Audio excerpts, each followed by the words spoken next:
अनंत चतुर्दशी के दिन भगवान नारायण की उपासना भी परम सुखदायी और कल्याणकारी मानी गई है। इस दिन भगवान विष्णु की पूजा की जाती है, जिससे अनंत लाभ की प्राप्ति होती है। तो आइए आपको बताते हैं क्या है अनंत चतुर्दशी की महिमा।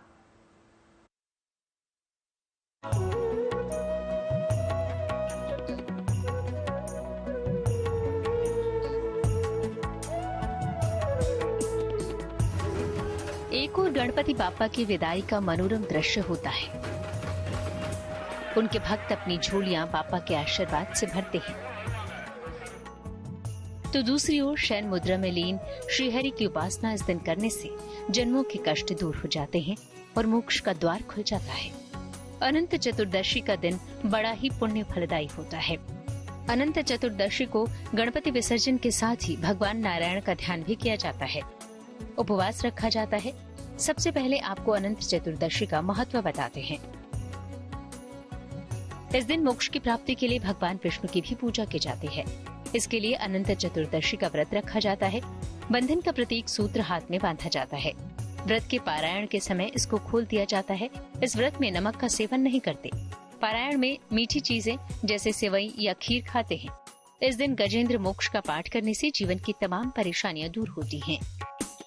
देखिए, अनंत चतुर्दशी पर आप साधना करके, प्रार्थना करके अनंत वरदान पा सकते हैं, इसलिए इसको अनंत चतुर्दशी कहते हैं।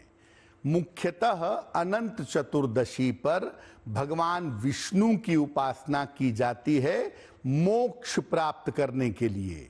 बंधन का प्रतीक अनंत सूत्र अपनी भुजा में बांधा जाता है और शाम को व्रत समाप्त करने के बाद इस बंधन को खोल दिया जाता है। अनंत चतुर्दशी पर दोनों वेला भगवान विष्णु की पूजा करें और दोनों ही समय गजेंद्र मोक्ष का पाठ करें। अगर अनंत चतुर्दशी पर ऐसा करते हैं तो मुक्ति और मोक्ष का मार्ग सरल हो जाता है। अनंत चतुर्दशी व्रत रखने से मिलने वाला पुण्य कभी समाप्त नहीं होता। ये काम्य व्रत है जिसे सांसारिक इच्छाओं की पूर्ति के लिए रखा जाता है। तो आइए अब आपको बताते हैं अनंत चतुर्दशी व्रत की महिमा। पांडवों को अनंत चतुर्दशी व्रत से खोया राज्य मिला था। श्री कृष्ण ने पांडवों को इस व्रत के बारे में बताया था। पांडवों ने द्रौपदी सहित रखा था अनंत चतुर्दशी व्रत।